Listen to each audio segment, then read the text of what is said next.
السلام علیکم. پروگرام برعکس کے ساتھ میں ہوں عمران ثناءاللہ. ناظرین، ایران اسرائیل جنگ میں ایک دوسرے پر تابڑ توڑ حملوں کا سلسلہ جاری ہے. اسرائیل نے غزہ کی طرز پر اب ایران کی شہری آبادی کو نشانہ بنانے کا سلسلہ شروع کر دیا ہے، جس میں 80 کے قریب عام شہری شہید ہو چکے ہیں. دوسری جانب ایران نے اپنی آئل ریفائنریز پر اسرائیلی حملے کے جواب میں آج ایک بار پھر اسرائیلی شہروں تل ابیب اور حیفا میں اسرائیلی فوجی ٹھکانوں اور توانائی کے مراکز کو بیلسٹک، ہائپرسونک میزائلز اور ڈرون سے نشانہ بنا کر دشمن کو کاری جواب دیا، جس کے بعد متعدد عمارتیں کھنڈر بن چکی ہیں. ادھر اسرائیلی فوج نے ایرانی شہریوں کو متعدد مقامات خالی کرنے کے لیے اپنے سوشل میڈیا اکاؤنٹ پر فارسی میں پیغامات نشر کرنا شروع کر دیے ہیں، جو کسی بڑے حملے کا پیش خیمہ ہو سکتے ہیں. اسرائیل نے ایران کے سپریم لیڈر آیت اللہ خامنائی پر حملہ کرنے کی دھمکی بھی دی ہے، جس سے یہ واضح ہو گیا ہے کہ ایران پر اسرائیلی جارحیت کی وجہ ایران کا نیوکلیئر پروگرام، اس کے ساتھ ساتھ رجیم چینج بھی شامل ہے. مبصرین کے مطابق اسرائیل اسماعیل ہنیہ اور حسن نصر اللہ کی طرز پر آیت اللہ خامنائی پر حملہ کر کے خطے میں اپنے خلاف مزاحمت کی آخری آواز بھی ختم کر دینے کے درپے ہے. اس تمام صورتحال پر ایرانی وزیر خارجہ عباس عراقچی نے اسرائیل کے حملوں میں امریکہ کو برابر کا شریک ٹھہرایا اور اسرائیل کے ساتھ امریکہ کو مزہ چکھانے کی دھمکی بھی دی ہے. ایرانی وزیر خارجہ نے اپنے پرامن نیوکلیئر پروگرام کو جاری رکھنے کا اعلان کیا ہے اور ساتھ ہی ساتھ انہوں نے یہ بھی واضح کیا ہے کہ ایران عالمی قوانین کے اصولوں کے مطابق اسرائیل پر جوابی حملوں کا سلسلہ جاری رکھے گا. تاہم اگر اسرائیل حملے بند کرتا ہے تو ایران بھی مزید جوابی حملے نہیں کرے گا. اب یہاں سوال یہ پیدا ہوتا ہے کہ اسرائیل کے اتحادی ممالک بالخصوص امریکہ، فرانس اور برطانیہ اسرائیلی حملوں پر ناپسندیدگی ظاہر کرنے کے باوجود کیوں اسے خطے کا امن داؤ پر لگانے کی کھلی چھوٹ دے رہے ہیں؟ اسرائیل اور اس کے اتحادی ممالک کے ایران پر حملوں کے پیچھے آخر کیا مقاصد ہیں، اور کیا اسرائیل کا جارحانہ طرز عمل بذات خود ایران، سعودی عرب اور خطے کے باقی ممالک کو اسلحے کے حصول بالخصوص ایٹمی ہتھیاروں کی دوڑ میں شامل نہیں کر دے گا؟ اور اہم بات یہ بھی ہے کہ ایران پر اسرائیلی برتری کی صورت میں پاکستان پر اس کے کیا اثرات ہوں گے، بالخصوص جب بھارت پاکستان پر حملہ کرنے کے لیے موقع کی تلاش میں رہتا ہے. اسی حال پر بات کر لیتے ہیں. اس وقت ہمیں جوائن کر لیا ہے دفاعی تجزیہ کار سینیٹر جنرل ریٹائرڈ عبدالقیوم صاحب نے. جنرل صاحب، آپ کے وقت کا بہت شکریہ. جنرل صاحب، 2-3 روز ہو گئے اس کانفلکٹ کو اور کشیدگی بڑھتی جا رہی ہے. رابطے ضرور ہو رہے ہیں، فون کالز پر بات ہو رہی ہے، حمایت بھی ہو رہی ہے، مذمت بھی ہو رہی ہے، لیکن ابھی تک حالات کنٹرول میں نہیں آ رہے. آپ کو اس صورتحال کہاں جاتی ہوئی دکھائی دے رہی ہے؟ دیکھیں، بہت مہربانی، آپ نے لائن پہ لیا ہے. حالات اس لیے ٹھیک نہیں ہو رہے کہ یہ ساری جو موومنٹس ہیں یہ بدنیتی پہ مبنی ہیں اور ڈبل سٹینڈرڈز ہیں اور منافقت ہے. آپ نے یورپ کی بات کی، امریکہ کی بات کی، برطانیہ، فرانس، یہ سب کچھ جو ہیں آن ون ہینڈ کہہ رہے ہیں کہ اسرائیل کی ہم حمایت تو نہیں کر رہے، اس کو ایسے نہیں کرنا چاہیے. ایٹ دی سیم ٹائم ان کو اسلحہ آج بھی یہاں اناؤنس ہوا ہے برٹن BBC کے تھرو کہ بھائی ان کو اور ویپنز اور اسلحہ بھیجا جا رہا ہے. تو اس لیے دیکھیں، 20ویں صدی کی جب ابتدا ہوئی تھی تو ٹینشن بڑھی اور فرسٹ ورلڈ وار ہوئی اور اس میں 2 کروڑ لوگ لقمہ اجل بنے. اور اس کے بعد پھر سوچا گیا کہ نہیں، بین الاقوامی کو ایسا سسٹم ہونا چاہیے جو پیس کیپنگ کو انشور کر سکے اور کانفلکٹ ریزولوشن کو کر سکے. تو لیگ آف نیشن بنی 20s کے اندر. اور پھر آپ دیکھیں کہ لیگ آف نیشن کی موجودگی کے اندر حالات اتنے گمبھیر ہوئے کہ جرمن میں ہٹلر کو خون چڑھا جو آج مودی اور نتنیاہو کو چڑھا ہوا ہے. تو انہوں نے سیکنڈ ورلڈ وار کو شروع کیا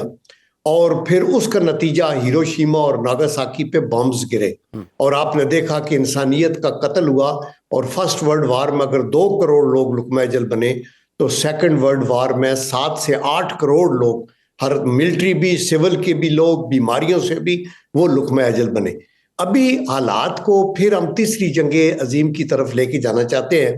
اور اس کی جو حوصلہ افزائی کر رہے ہیں وہ بھی پارٹی ٹو کرائم ہے. آپ یہ دیکھیں کہ مثلا مودی نے پاکستان کے اوپر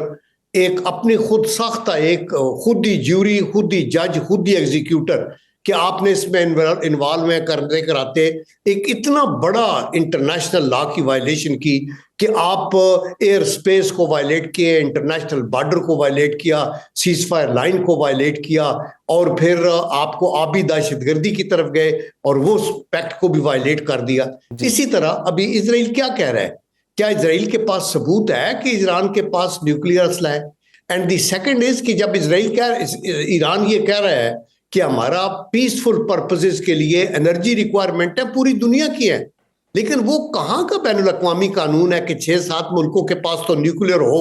ان کو تو کوئی پوچھ نہیں سکتا,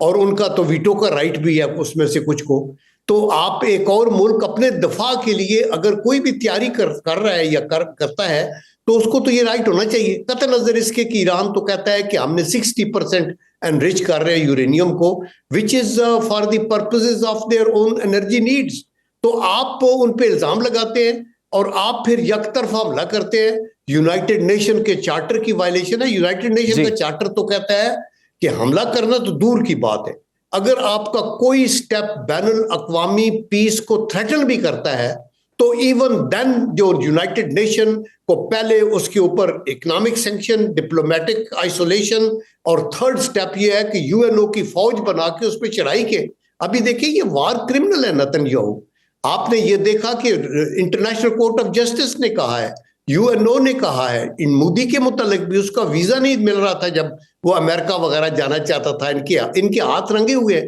تو اگر یہ چیز ہے تو ہر ملک کو اپنا دفاع کرنا ہوگا. آپ یہ دیکھیں کہ آج یوکرین بھی یہ سوچتا ہے کہ ہم نے تو نیوکلیئر ساری چیزوں کو چھوڑ دیا تھا, اور آج اگر ہمارے پاس ہوتا تو شاید امن ہوتا, چونکہ ایک ڈیٹرنس ہوتا. تو میں یہ کہنا چاہتا ہوں کہ اگر اس طرح لا لیسنس ہے دنیا کے اندر تو اور بہت سے ملک پھر یہ نیوکلیئر کیپبلٹی ڈیولپ کرنی شروع کر دیں گے, بیکاز ادروائز یہ بڑے ملک چھوٹے ملکوں کو ہڑپ کر سکتے ہیں. بالکل. اچھا جنرل صاحب ایک اور معاملہ بھی یہ ہے کہ اس کے اوپر پوری دنیا کو مذمت کرنی چاہیے شور, اور یہ مسلم امہ کو ہمیں ایکٹیویٹ کرنا چاہیے اور ایران کے ساتھ کھڑا ہونا چاہیے. بالکل مسلم امہ کو ایکٹیویٹ کرنا چاہیے, ایران کے ساتھ کھڑا ہونا چاہیے. لیکن جنرل صاحب آج کے دن جب ہم آپ سے گفتگو کر رہے ہیں,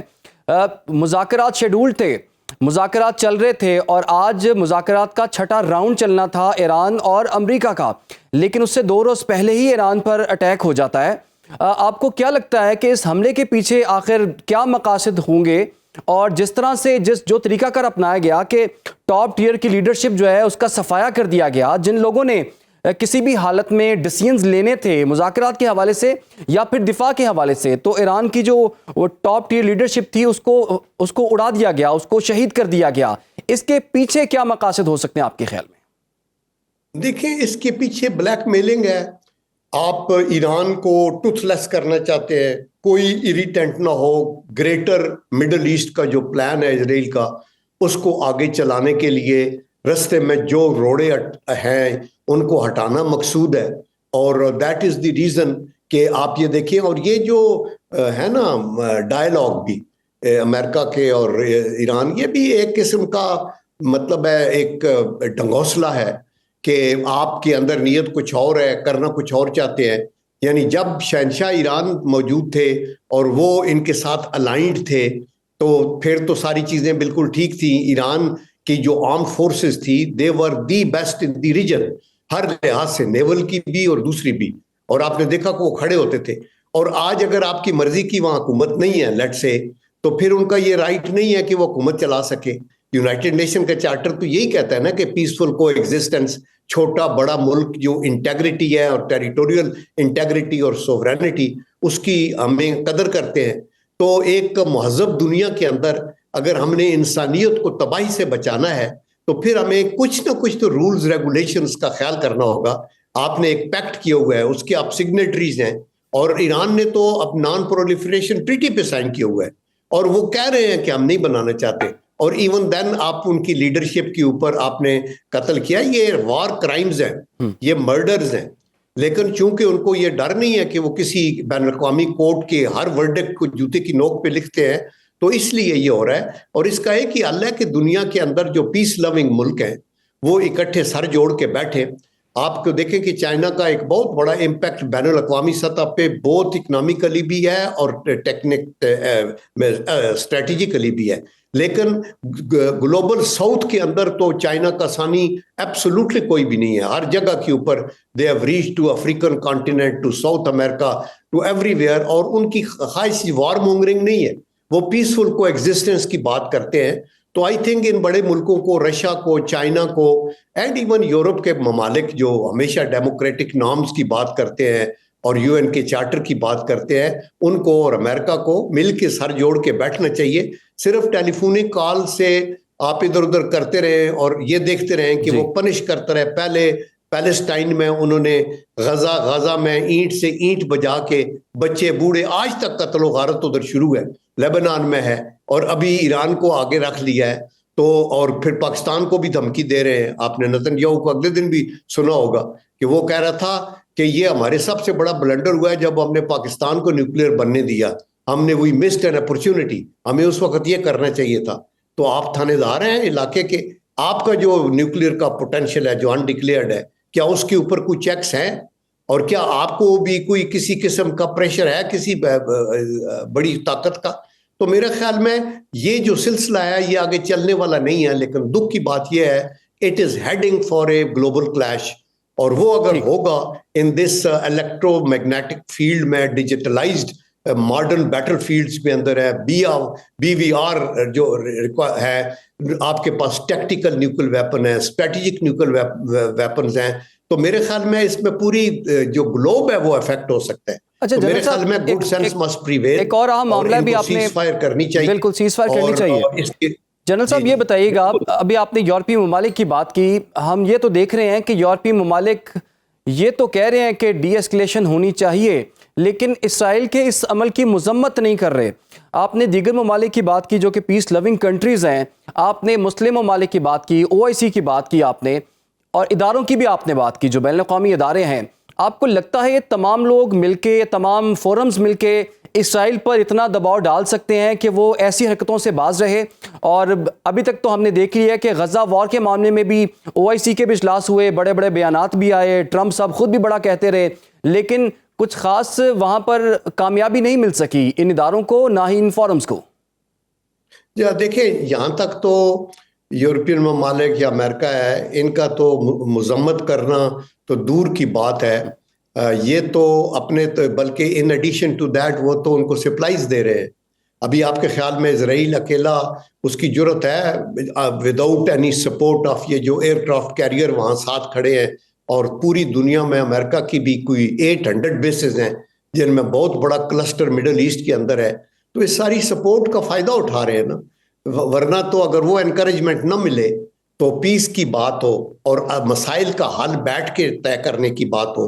اور اگر کہیں نیوکلیئر نان پرولیفریشن کی بات کرتے ہیں تو that should be applicable to the entire world, اس میں Israel should not be an exception, اور دوسرے کنٹری بھی نہیں ہونی۔ آپ کے پاس تو تھاؤزنڈز آف ویپنز ہیں اپنے، اور آپ سے پوچھے جائے آپ نے کیوں رکھے تو آپ کہتے ہیں ہمارے سیلف ڈیفense کے لیے ہے، تو دوسری ملکوں کو بھی حق ہے، تو یا پھر پوری دنیا میں اس کو بین کر دیں۔ ہم نے تو ساؤتھ ایشیا میں ایٹ ون ٹائم پاکستان نے یہ کہا تھا کہ یہ نیوکلیئر ریس ساؤتھ ایشیا میں ہم نے نہیں شروع کی ہے، انڈیا نے شروع کی ہے، میزائل ریس بھی انہوں نے شروع کی ہے، اور ہم نے تو کہا تھا کہ ساؤتھ ایشیا کو نیوکلیئر فری زون رکھا جائے، اور اس کے اوپر جو ہے سب کو، لیکن اس کو زیرو ہونا چاہیے۔ آپ نے دیکھا کہ کچھ ایکسیپشنز کی ہوئی ہیں انڈیا کے ساتھ بھی، IAEA ہے کہ کئی چیکس ایسے ہیں جن سے ان سے مبرہ کیا ہوا ہے، اور آپ کے پاس کوئی پتہ نہیں ہے کہ وہ یورینیم کہاں تک انرچ کر رہے ہیں، کتنے ویپنز ہیں، ان کے ٹیسٹنگ ہے، اور یہ سارے ممالک ایکسیپٹ پاکستان ایسے ہیں جہاں نیوکلیئر کے جو ہے وہ لیکیجز ہوئے، جہاں ڈینجر ہوئے، جاپان سے لے کے، برطانیہ سے لے کے، امریکہ سے لے کے، انڈیا، رشیا، بہت سی جگہ کے اوپر ان کے جو سیکیورٹی میئرز ہے وہ بھی سیف نہیں ہے۔ پاکستان واحد ملک ہے جس کا ایک سوٹیبل ارینجمنٹ ہے، اور ہم ٹائم اینڈ اگین کہتے ہیں کہ ہماری نیوکلیئر کیپیبلٹی جو ہے وہ ہمارے ڈیفنس کے لیے ہے، اور ہم پیسفل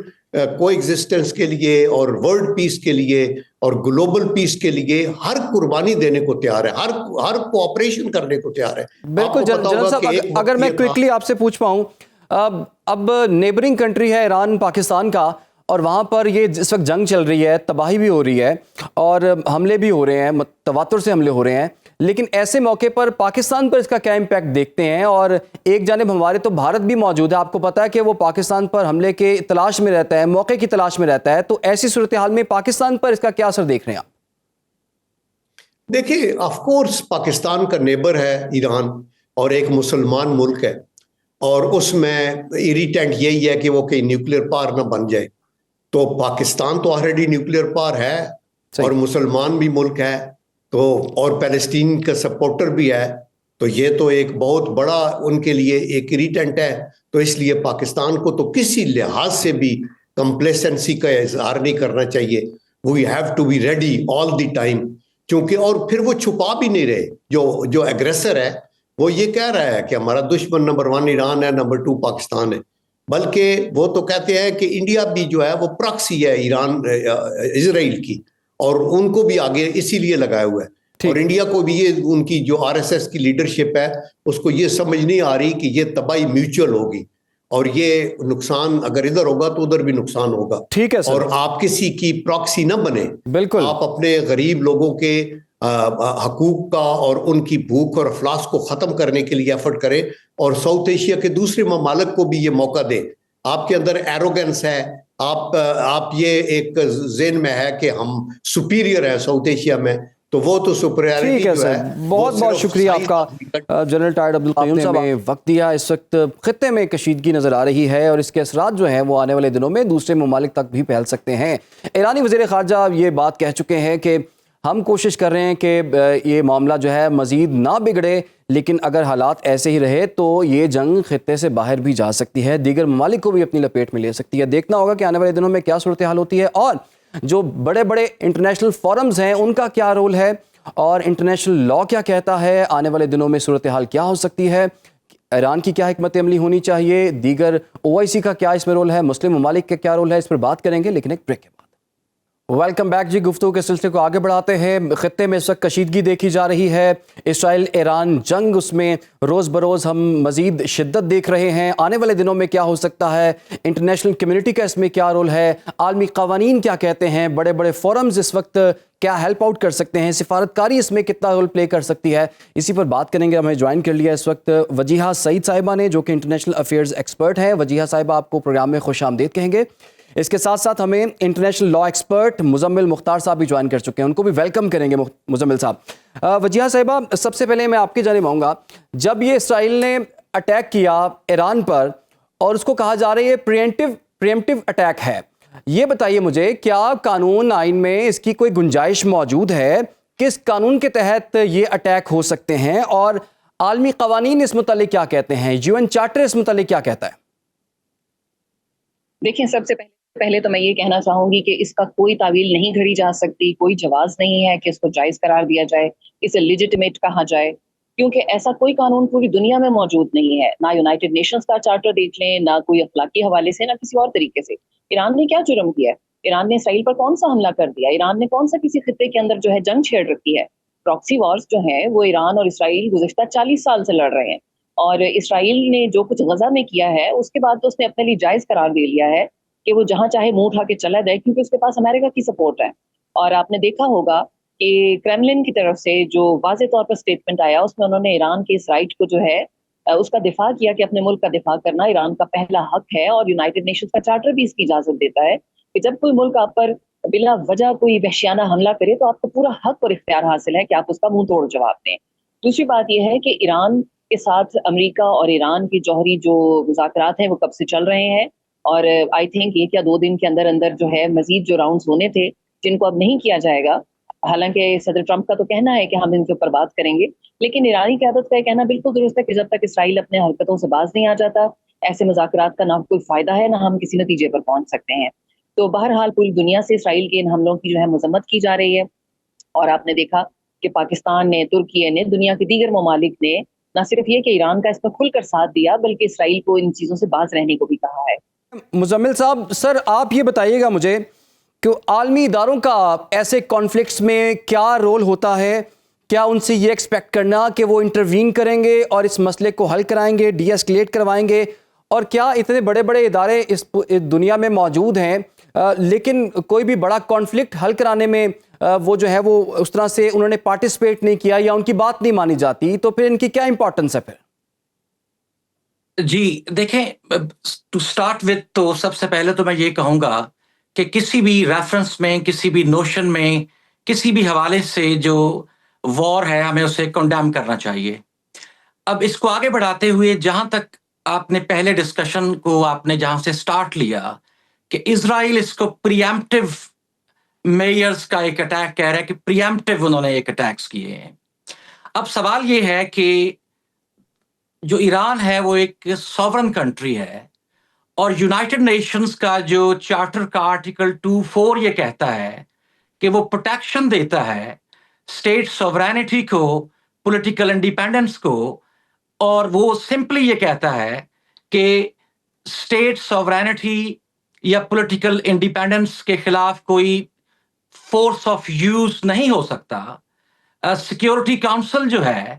اگر ہم یونائٹڈ نیشنز کے چارٹر کو دیکھیں تو بہت لمیٹڈ سچویشنز میں جہاں کوئی تھریٹ ٹو پیس ہو یا پیس ریلیٹڈ ایشوز ہوں، وہاں وہ سم ٹائم لمیٹڈ سرکمسٹانسز میں، جیسا میں نے کہا، اس چیز کی اجازت دے سکتے ہیں، لیکن یہ ایسی سچویشن نہیں ہے۔ چونکہ اسرائیل جب یہ کہتا ہے کہ یہ ایک پریمپٹیو میئر ہے، تو جو جیسا کہ وجیہہ صاحبہ نے کہا کہ جو غازہ میں یا پیلسٹائن کے اندر ہو رہا ہے، اسرائیل جو کر رہا ہے، وہ ساری دنیا دیکھ رہی ہے، اور وہ یونائٹڈ نیشن کے چارٹر اور ان کی ریزولوشنز کی دھجیاں اڑا رہے ہیں۔ دوسری امپورٹنٹ بات یہ ہے، اگر ہم یونائٹڈ نیشنز کے چارٹر کے آرٹیکل 51 کو دیکھیں تو کسی بھی سوورن اسٹیٹ کے پاس اگر اس کے اوپر کوئی ایسا اٹیک اکر ہو جاتا ہے تو ان کے پاس یہ رائٹ ہے سیلف ڈیفense کا کہ وہ انڈیویجولی یا کولیکٹیولی اپنے آپ کو ڈیفینڈ کر سکیں۔ تو ایران اس وقت جو انٹرنیشنلی جو نیریٹو لے رہا ہے وہ یہ ہے کہ ان کے اوپر ایک اٹیک ہوا ہے جس میں ان کی اسٹیٹ سوورینٹی، ان کی پولیٹیکل انڈیپینڈنس کو جو ہے وہ تہس نہس کرنے کی، اس کو جیپرڈائز کرنے کی ایک کوشش کی جا رہی ہے۔ لیکن مزمل صاحب، یہ آپ نے ٹھیک ہے، یہ آرٹیکلز میں میری آواز آ رہی ہے؟ جی سن پا رہا ہوں آپ کو سر۔ آپ نے یو این چارٹر کی بات کی، کچھ آرٹیکلز کی بھی بات کی آپ نے، وہ اپنی جگہ موجود ہیں، لیکن اس کے باوجود بھی جو ہے اسرائیل کا یہ تمام ادارے، United nation, security council, OIC، مسلم ممالک، عالمی طاقتیں کچھ نہیں بگاڑ سکتی،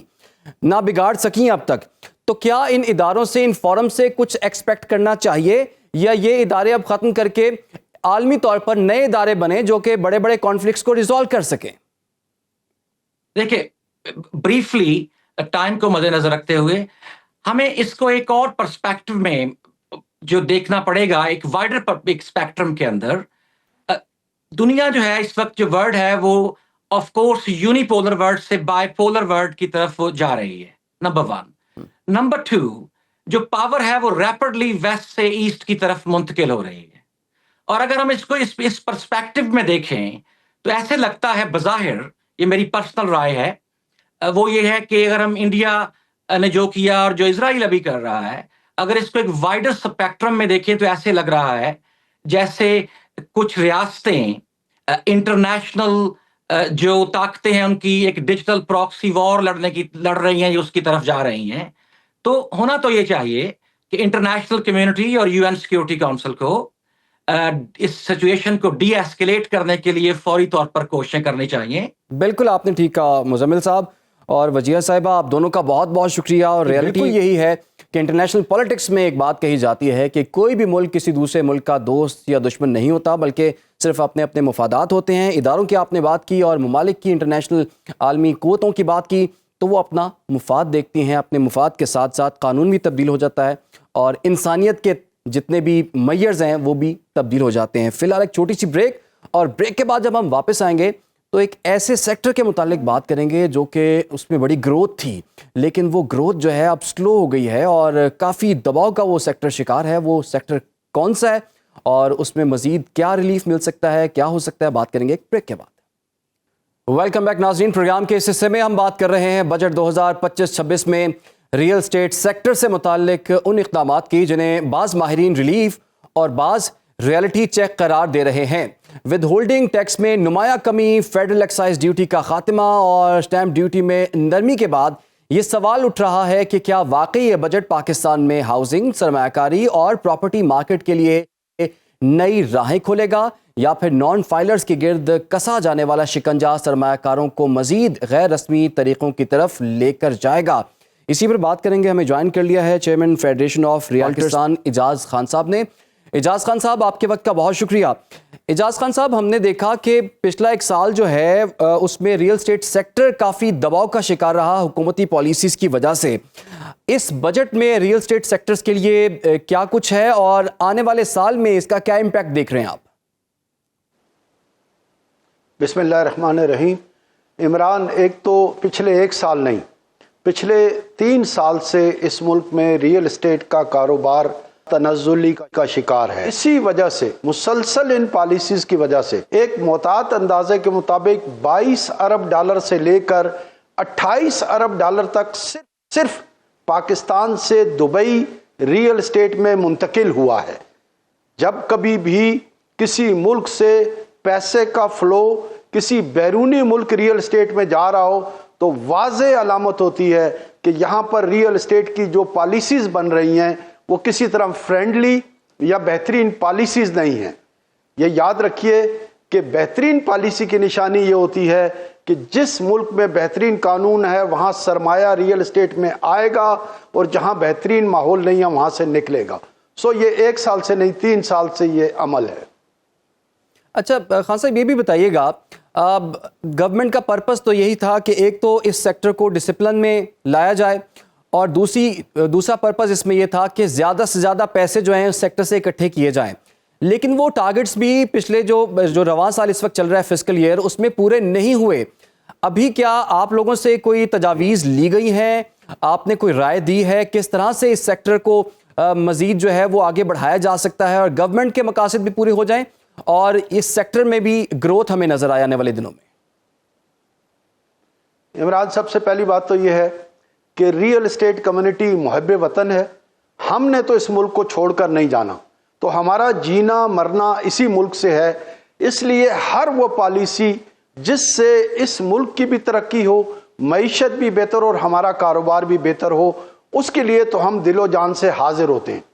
ہماری سفارشات سنی جاتی ہیں، تحریر کی جاتی ہیں، کمروں میں بیٹھ کر ہمیں کہا جاتا ہے کہ یہ آپ جو کچھ کہہ رہے ہیں بالکل فیکٹ اینڈ فگر کے مطابق ٹھیک ہے، لیکن جس وقت امپلیمنٹ ہونے کی بات آتی ہے ہمیں شدید دھچکا لگتا ہے کہ جو کچھ ہمیں وہاں بیٹھ کر کہا گیا کہ آپ بالکل ٹھیک کہہ رہے ہیں، اس کے بالکل برعکس چیزیں آ جاتی ہیں۔ جیسا آپ نے شروع میں کہا کہ جی بہت زیادہ شور ہے کہ جی ایف ای ڈی ختم ہوا۔ دیکھیں، میں آپ سے عمران عرض کروں، ریئل اسٹیٹ پہ تو قانوناً ایف ای ڈی لگ ہی نہیں سکتا تھا۔ یہ ایک غلط فیصلہ تھا حکومت کا، جس کو منسٹری آف لا نے بھی ان سے کہا کہ آپ ریئل اسٹیٹ پہ ایف ای ڈی لگا ہی نہیں سکتے، اور اگر کوئی اسی قسم کا ٹیکس ہے تو 18ویں ترمیم کے تحت صوبوں کا اختیار ہے۔ اب یہ کتنی عجیب بات ہے کہ بجائے اس کے کہ اپنی غلطی کو ایڈمٹ کریں اور اس چیز کو واپس لیں، یہ احسان کر کے ہم سے یہ ایف ای ڈی واپس لے رہے ہیں۔ اور اس ایف ای ڈی کی ایک دوسرا تماشا یہ ہے، آج سے 100 دن پہلے آئی ایم ایف سے بھی ان کی بات ہو گئی، انہیں بھی پتہ لگ گیا، لیکن فوری کسی پریزیڈنشل آرڈر کے تحت اس کو واپس نہیں لیا۔ آج تک لوگوں سے جو مجبوراً پراپرٹیاں ٹرانسفر کرا رہے ہیں، ایف ای ڈی لیا جا رہا ہے۔ پھر دوسرے نمبر پر یہ بات کر رہے ہیں کہ ہم نے پرچیزر کو 3% سے 1.5% پہ لے آئے، ریلیف دیا ٹرانسفر میں، جبکہ خریدار کو انہوں نے 3% سے 4.5 کر دیا، تو معاملہ تو وہ 6% کا 6% ہی رہا اور وہ ریئل اسٹیٹ پہ ہی رہا۔ اس کے علاوہ اگر کسی قسم کی کوئی چیز ہے تو وہ چیزیں حقیقی معنوں میں وہ چیزیں جو ریئل اسٹیٹ کو ہم کہتے رہے، ان کو سمجھاتے رہے، وہ یہ تھا کہ 7E کا قانون، ڈیم ٹیکس، یہ کتنا ایک عجیب قانون اور واحد پاکستان ملک ہے جس میں 7E کے تحت ڈیم ٹیکس لگایا گیا۔ اور ڈیم ٹیکس یہ ہے، آپ میں کوئی بھی پراپرٹی مستقبل کے لیے کسی برے وقت کے لیے, کسی بچیوں کی شادی کے لیے, ریٹائر ہونے کے بعد گھر بنانے کے لیے, کسی مقصد کے لیے بھی ہم ایک پراپرٹی خریدتے ہیں اور کسی وجہ سے مارکیٹ میں اس کی قیمت 3 کروڑ سے زیادہ ہو جاتی ہے, تو ہر سال ہم 1% یعنی 3 کروڑ پہ 3 لاکھ روپیہ ہر مہینے حکومت کو 7E کے تحت ٹیکس ادا کرنے کے پابند ہیں. اب مجھے یہ بتائیے کہ جہاں لوگ اپنے برے وقت کے لیے یا بیرون ملک سے جو لوگ سوچتے تھے کہ ہم آ کر چیزیں لیں گے, وہ کیوں اس ملک میں انویسٹ کریں گے اور کیوں لیں گے؟ یہ ایک تو 7E کو کسی طور پر یہ واپس لینے کو تیار نہیں, جو بہت ہی تکلیف دہ اور اس ریئل اسٹیٹ کے لیے تباہی کا سبب ہے. اچھا خان صاحب, آپ یہ بھی بتائیے گا مجھے سر, یہ بھی عرض کیجئے گا, جو ود ہولڈنگ ٹیکس میں نمایاں کمی کی جو ہم بات کر رہے ہیں, پھر فیڈرل ایکسائز ڈیوٹی کا جو خاتمہ ہوا ہے اور اسٹیمپ ڈیوٹی میں جو نرمی ہوئی ہے, یہ جو ابھی فیصلے لیے گئے ہیں, کیا اس سے آپ مطمئن ہیں یا اس سے کچھ مزید آپ کو کچھ درکار ہے یا آپ کی کچھ اور ایسی ڈیمانڈز ہیں, اور کیا حکومت نے آپ کو یہ آفر کیا ہے کہ دوبارہ بیٹھتے ہیں تاکہ اس سیکٹر کو ریکور کروایا جا سکے؟ دیکھیں, میں آپ کو فیڈرل ایکسائز ڈیوٹی کا تو بتا چکا ہوں. یہ جو آپ کہہ رہے ہیں جی کہ 4.5% سے 1% سٹامپ ڈیوٹی ہوئی, ایک بات ذہن میں رکھیں کہ یہ پاکستان کے 4 صوبوں میں آج سے قریباً 4 سال پہلے پورے پاکستان میں یہ سٹامپ ڈیوٹی جو فائلر ہے اس پر 1% اور نان فائلر پہ 2% ہو چکی تھی.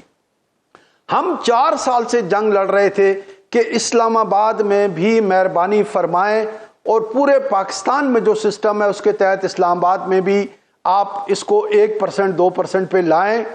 یہ ایک عجیب بات یہ ہے کہ جو حق ہے اسلام آباد کا دیا گیا, اسی کے تحت جہاں 4 سال پہلے پورے پاکستان کے 4 صوبوں کو دیا گیا, اب وفاق کو دیا گیا. سر یہ تو ہماری 4 سال کی جدوجہد تھی, حق تھا, یہ ہمارا حق تھا جو ہمیں ملا. اچھا خان صاحب, نان فائلرز کی بھی آپ نے بات کی ہے, تو پچھلے سال بھی ہم نے دیکھ لیا جب کہا گیا کہ نان فائلرز کی ٹرم کو ہی ختم کر دیا جائے گا, بہت پابندیاں لگا دی جائیں گی. اس دفعہ کچھ مزید آگے بڑھ کے 2 سٹیپ آگے ہو کے ان پر سختیاں کی جا رہی ہیں. اچھا, پرپز ان کا سر یہ ہے کہ ان کو ٹیکس نیٹ میں لایا جائے, ان کو فائلرز کی کیٹیگری میں لایا جائے. کیا یہ ایسا ممکن ہے, اور اس سختی کے بعد اس کے منفی اثرات آپ دیکھیں گے یا پھر مارکیٹ پر اس کا اچھا امپیکٹ آپ کو نظر آ رہا ہے؟ یہ قطعی ممکن نہیں ہے کہ لوگ فائلر بنیں گے. 2 باتیں بہت واضح طور پہ آپ سے گزارش کروں. بلوچستان اور خیبر پختونخوا, ان 2 صوبوں میں کوئی شخص بھی فائلر بننے کو تیار نہیں ہے. اس کی وجہ ہمارا ٹیکس کے دفاتر, FBR کا نظام اور اس کے اندر جو خوف کا ماحول ہے, وہاں جو رشوت کا بازار گرم ہے, وہاں جو لوگوں کی تذلیل کی جاتی ہے, وہاں جو لوگوں کو بلیک میل کیا جاتا ہے, اور خاص طور پر سادہ لوگوں کو. جب تک آپ ملک کے لوگوں کو یہ یقین, تحفظ, اعتماد نہیں دلائیں گے کہ FBR میں اور ان اداروں میں آپ کی جائز بات کو بھی سنا جائے گا,